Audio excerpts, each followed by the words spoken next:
Good evening. On the World News tonight from Babagbagide Imo Television, first the headlines. Tinubu to launch death marriage registration portal. NLC TUC summons extraordinary NEC meeting. Arms Proliferation Center says fight is on to stop trend in Nigeria. Edo Police Command detains 4 BEDC engineers arrested over electrocution of colleague. Pastor Adewuyi arrested for faking his own kidnapping, expecting huge money from church members. On sports, only one goalkeeper is better than him in South Africa. Journalists praise new Super Eagles goalkeeper. I am Morire Rabina Lawal. The news shortly. President Bola Ahmed Tinubu will on Wednesday launch a birth, death and marriage registration portal. The registration system includes all civil registrations such as birth registration, stillbirth registration, birth attestation, adoption, marriage notification, divorce notification, migration and death. Chairman of the National Population Commission NPC Nasir Kwara made this known at pre-launch briefing yesterday. The launch of the ECRVS by Tinubu marks the commitment of the current government and leadership to strengthen civil registration data, capturing, collation, processing, dissemination, and timely access to statistics on vital events in the country. It aims to accelerate the improved civil registration and vital statistics system in Nigeria over 10 years from 2023 to 2030 in a bid to achieve the Sustainable Development Goal, he said. The chairman stated that the Commission, in collaboration with the United Nations Children's Fund, UNICEF, developed the ECRVS Operational Readiness Assessment Report, which showed the potential of digital technologies in providing transformative outcomes in CRVS and integrating data from multiple systems to securely store data at scale in a cost-effective way in Nigeria. The NPC chairman noted that the system provides a digital certificate in all cases, an accessible verification platform to registered citizens and organizations, and a central management system dashboard that depicts an analysis collected civil registration into vital statistics for proper decision making. The leadership of the Nigeria Labour Congress and the Trade Union Congress have summoned what the unions describe as an extraordinary National Executive Council meeting. The National Vice President of the TUC, Tommy Etten, made this known in an interview with correspondent this afternoon. The aim of the meeting, according to him, is to review the modalities of the complaint strike following the brutalization of the National President of the NLC, Joe Ajaero, review the Memorandum of Understanding signed between the federal government and the organized labor on October 2nd, 2023, following the removal of the subsidy on premium motor spirit, which the Labour Centre said has caused untold hardship to Nigerians. He stated we will be holding an extraordinary NEC meeting any moment from now. The modalities include the injustice meted upon Comrade Ajaero, the planned strike and the MOU signed with the federal government. More details will be revealed after the meeting. Information reported that the organized labor, comprising the Nigeria Labour Congress and the Trade Union Congress TUC, on Friday issued a 5-day ultimatum over the earlier arrest of the national president of the NLC, Joe Ajaero, by the police in Imo, Owerri, on Wednesday. The Labour Centres demanded the redeployment of the Commissioner of Police in the state and the arrest and prosecution of the aide of the government who was alleged to have perpetrated the attack. The unions also threatened to embark on a nationwide industrial action if their demands were not met in 5 days from Friday. Ajaero was arrested by the police ahead of the statewide protest in Imo on Wednesday last week. This was disclosed by the NLC head of information, Benson Upa. Although the police denied arresting Ajaero, stating that he was merely taken into protective custody to prevent a mob attack, the Imo State Governor, Hope Uzodinma, accused the Labour leader of meddling in the political affairs of the states. The proliferation of illicit small arms and light weapons remains a huge security challenge facing the country. Now, officials of the National Center for the Controls of Small Arms and Light Weapons say they will not fold their arms and watch the country get flooded with illicit arms. They promise to clamp down on offenders and institute litigation against facilitators. Coordinator of the center, Major General Abba Diko, said these while on a courtesy visit to the Kaduna State government. The proliferation of illicit small arms and light weapons has become a major source of vulnerability in our society.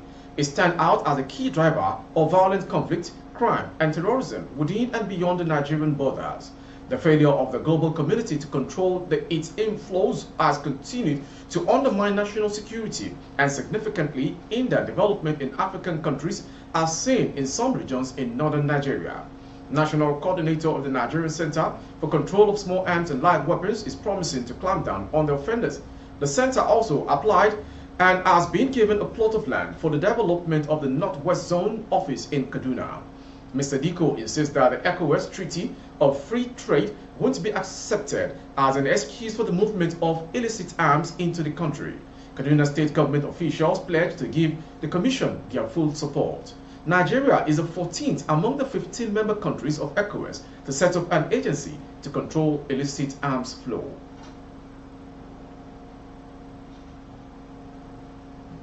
The Edo Police Command at Yakoba Police Division in Oredo, local government area of Edo State, has detained 4 officials of the Benin Electricity Distribution Commission over alleged complicity in the recent electrocution of their colleague, engineer August Izeko. The Edo State Command at the division in Oredo has detained officials. The Chief Security Officer of the Electricity Company, Colonel David Agedo, retired, confirmed the incident, adding that the arrest of the late engineer's colleagues was sequel to the fact that they were accompanying him to Evodia on that fateful day. He said the incident took place at Evodia community near Benin City. David Agedo explained that the suspects were picked up at different locations in Edo State by the BEDC security personnel, who later handed them over to the police at the police division in Oredo local government area, where they were interrogated and presently being detained. They were arrested at various ports. We are yet to get response as per their involvement in the operation where he was electrocuted. According to report, Izeko left his office at Etete, Benin City on 26 October 2023 to restore power to community following reports of power outage when one of his co-workers allegedly ordered that power should be restored, an action which led to his eventual electrocution. It was gathered that the family members of the deceased are crying foul, pointing fingers at one of his old co-workers who the deceased had allegedly accused of plotting to kill him over his elevation as the head of the department. The State Police Command spokesperson, SP Chidi Onwabuzo, however, denied knowledge of the arrest of the suspect. Meanwhile, authorities of BEDC last weekend met with the family of the late Izeko at the corporate headquarters in Benin after paying a condolence visit to his wife, Mrs. Ellen Izeko, and the children.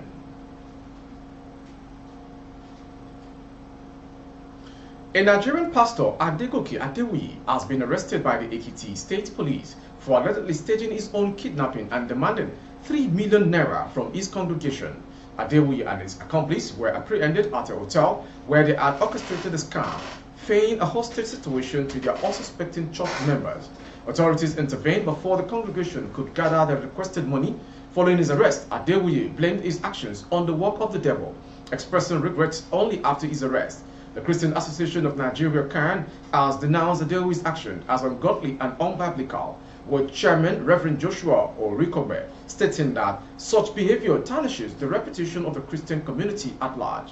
Further allegations about Adewiyi's fraudulent activities have surfaced, with a church member claiming that the pastor regularly forged signatures to extract money from the church's accounts. The Ekiti State Police Command has confirmed that further investigations into the allegations are ongoing and the suspect will be arraigned upon completion. Kidnapping is a major issue in Nigeria, with authorities working tirelessly to curb the crime. Recent revelations, however, suggest that some of these offenses are fabricated by individuals seeking financial gains from their unsuspecting acquaintances. At least 14 persons, mostly children, are being killed and 19 others wounded after bandits invaded Maulid celebration ground in Ruga Kusa community, Musawa local government area of Katsina State. During the attack, which appears to be a reprisal and lasted for over an hour, the hoodlum abducted at least 20 residents to an unknown destination. Residents said that the bandits who were coming from the southern part of the celebration venue upon the arrival on Sunday night started shooting sporadically with sophisticated weapons to scare the residents. 6 of those killed were from Ruga Kusa community, 2 from Gidong Malami, and 6 from Yer Ungwa of Musawa at Matazu LGA. To this end, those wounded are receiving treatment in both Musawa General Hospital and the Federal Teaching Hospital, Katsina. An eyewitness, Abdulaziz Ibrahim, told reporters that 60 children were attending the celebration when the bandits stormed the venue, after which the hoodlums started visiting house to house to abduct other innocents, mostly women.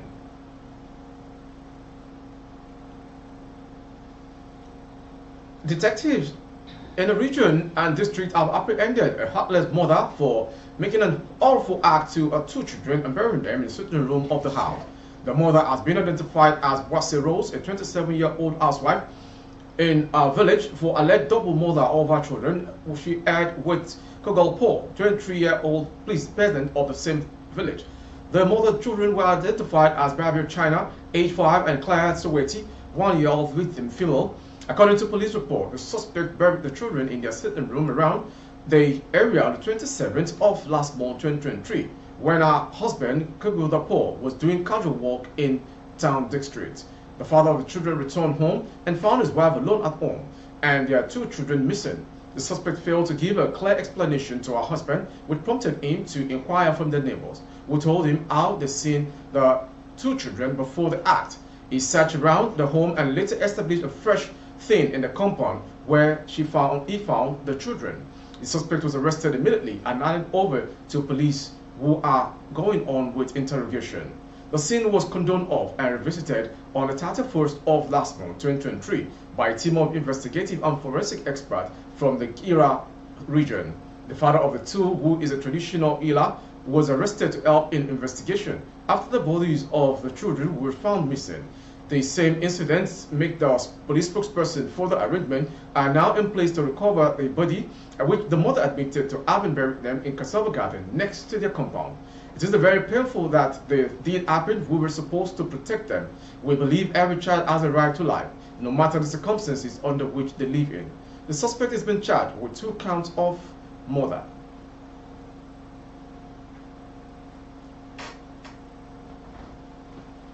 A magistrate court sitting in Kano on Tuesday ordered the remand of a 20-year-old man, Ghazali Murtala, standing trial over an alleged attempt of making an act with a lady. Magistrate Farouk Ibrahim Umar, who did not take the defendant's plea, ordered the police to return the case file to the State Director of Public Prosecutions for legal advice. Umar Ibrahim adjourned the matter until November 20th for further mention. The defendant, who resides in Galedemawa village, Madobi, local government area of Kano State, was charged with attempted rape.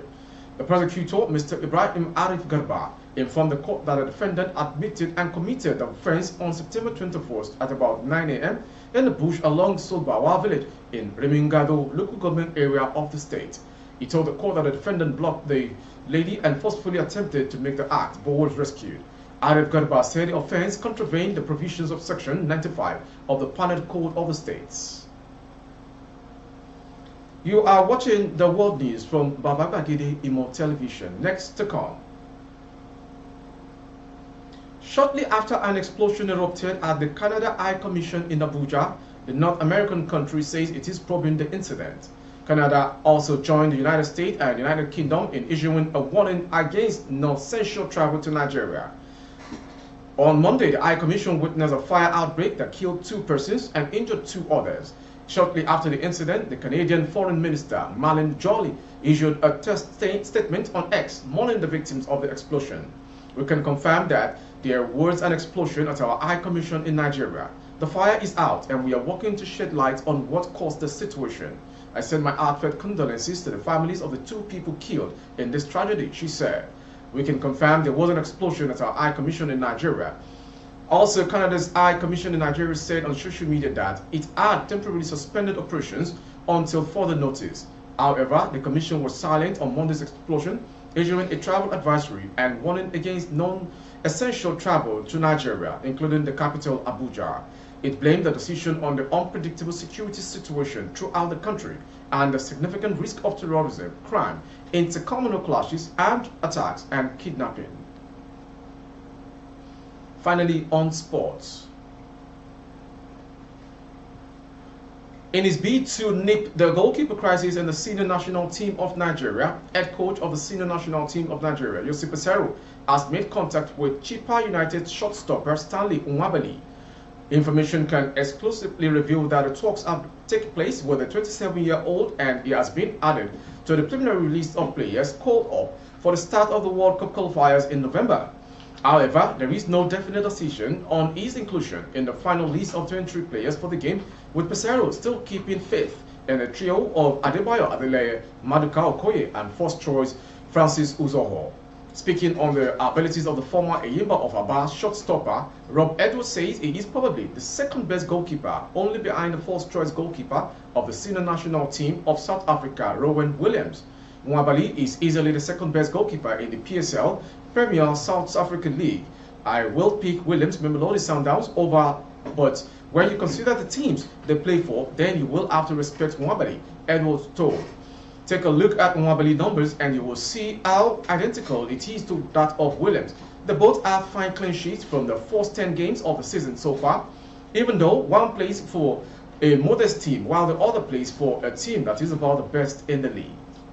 With our sports story, we've come to the end of today's world news. Before we go, some headlines. Tinubu to launch birth, death, marriage registration portal. NLC-TUC summons extraordinary NEC meeting.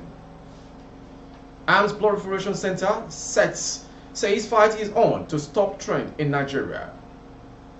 Edo Police Command detains 4 BEDC engineers arrested over electrocution of colleagues.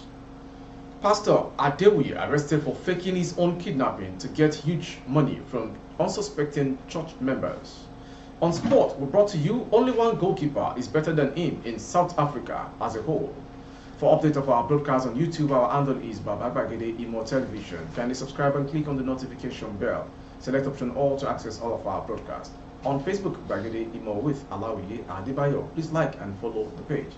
For advert placement of goods and services, coverage of events and function, please dial the phone number streaming on your screen. Thank you for watching. I am Morire Rabi Lalawa. Good evening.